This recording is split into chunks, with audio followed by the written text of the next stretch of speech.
You've told us where you were born and your hometown. Do you have any relations or relatives in Vaughan in Aneho district in Togo? Thank you very much, Mr. Chairman.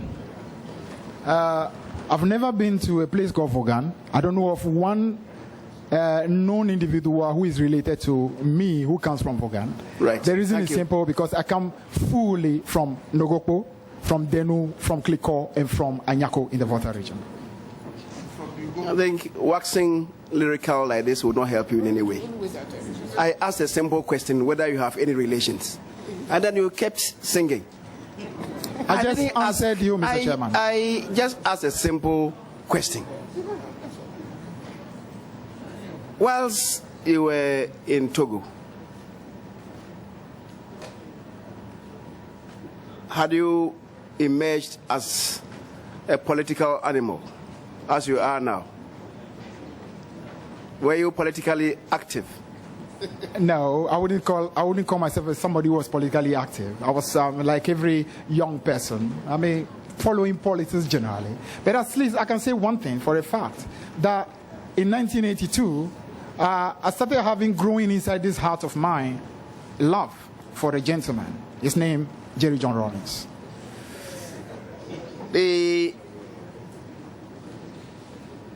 In 82, 83,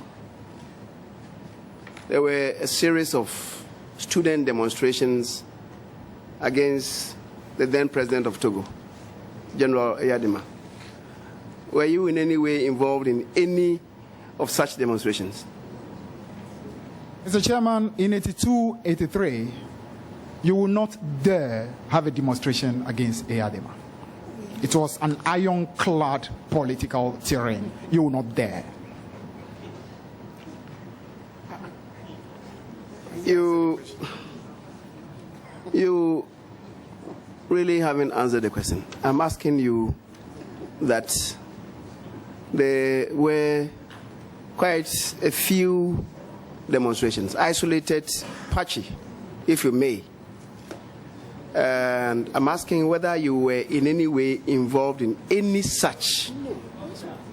Yes or no? First of all, I was not involved in any demonstration. That's all right. Second, there could not have been any demonstration in 82, 83, Mr. Chairman. I know that for a fact. How old were you at the time to have known the political terrain of Togo from Lomé to the farthest point of the country? Demonstration, if it's conducted in Togo, as you said, in 82, 83, would have been done by students in the Université du Benin. And I know for a fact that the demonstration against Eyadema started when Togo started the process of what you call national conference, what you call Conférence Nationale, after Benin has done it. You will not have dared in 82, 83. There's no way. So you knew everything that happened in Togo? So you knew everything that happened in 82, 83 before coming? You knew all political activity in Togo before coming?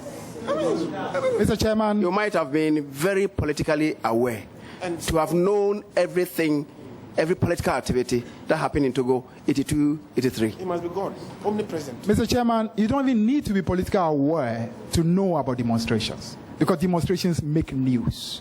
And I know the country Togo, and I know that until when the national conference started in 1990, at that time I was in the University of Ghana, you will not dare organize a strike. It's possible maybe you don't know much about the political history of Togo, but you will not dare. Well, you'll be surprised that at your age, when you were, how old were you in 82, 83? 82, I was 15, yeah, 15. I had completed university at the time, and I was surgeon in Togo. So you would not claim any invisibility on that earth. But let me go on.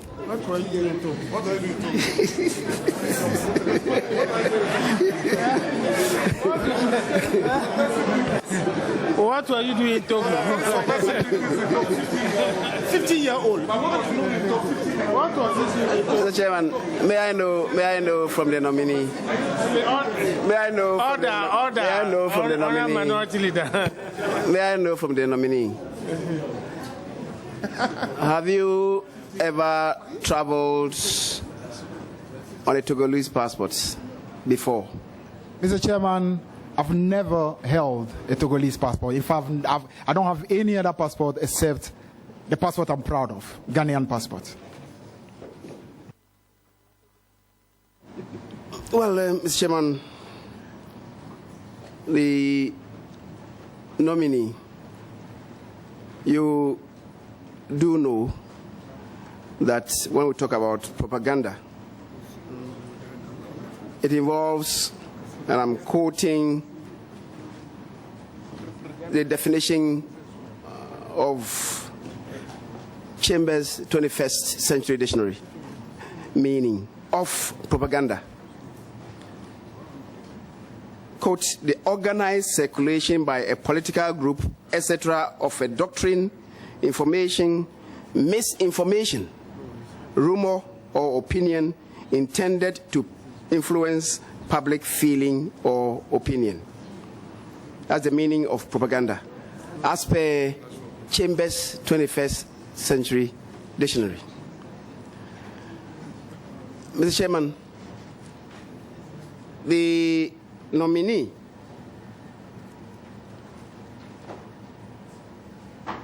would know Article 41F of our Constitution, duties of a citizen.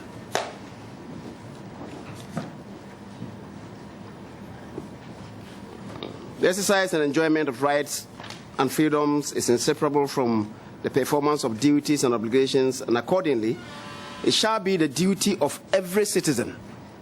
Now I'm reading F.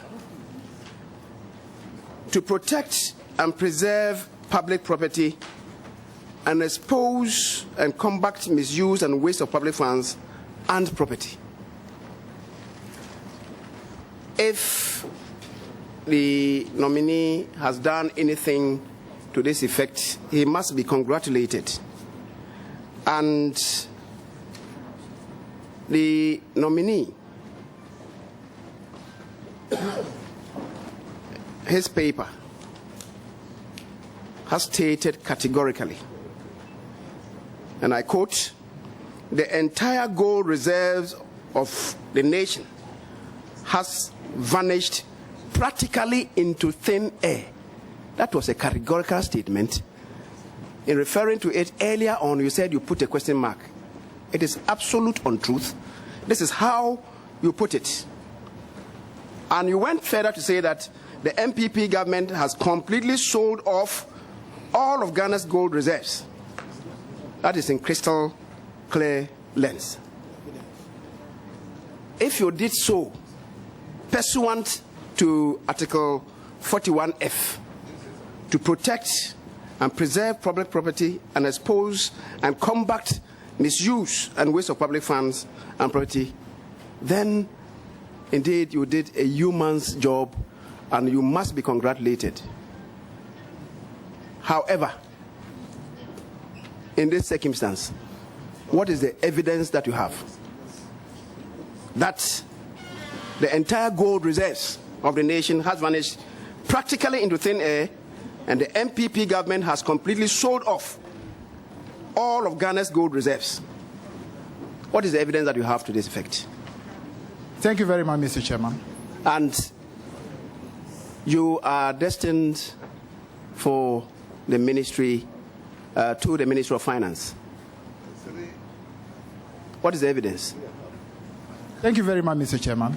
I did answer this question earlier, and what I stated, I still maintain that the crystal clear lens, if you can have a copy of the crystal clear lens at the time this particular story was published, it came in a question mark. It did not come as a categorical statement. The headline came as a question. The headline came as a question. As a question mark. Good. And the reason but why the content was categorical. The content was categorical. Do you have evidence or not? Do you have evidence or not? That's the question I'm asking you. Go on. My answer is simple. The reason why the paper put the headline in question was because the paper wanted to signal that this is a question that we need to investigate. I can appreciate where the paper was coming from, Mr. Chairman. Remember, we are talking about a time where a whole shipload of cocaine had vanished in our waters. Remember, we are talking about a time where a truckload of cocaine, where several bags, just as big as several bags of cement, had vanished even at the headquarters of the police, even though there was security camera 24-hour guard.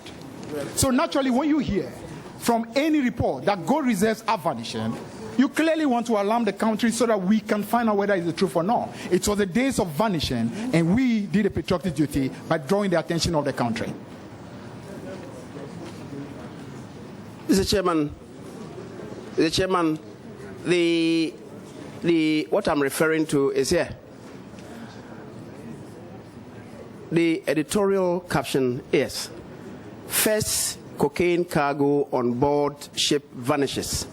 Now Ghana's official gold reserve also vanishes." Categorical. Then you went further to pose a question. What is MPP doing to Ghana? That is what you said. That is what your paper said. And then coming down, the content of this, you said the entire gold reserve of the nation has vanished. And I'm quoting, practically into thin air. The MPP government has completely sold off all of Ghana's gold reserves. Coming from a person nominated for no mean a position. It's a deputy minister for finance. That's the evidence. Where is the evidence? Thank you, Mr. Chairman.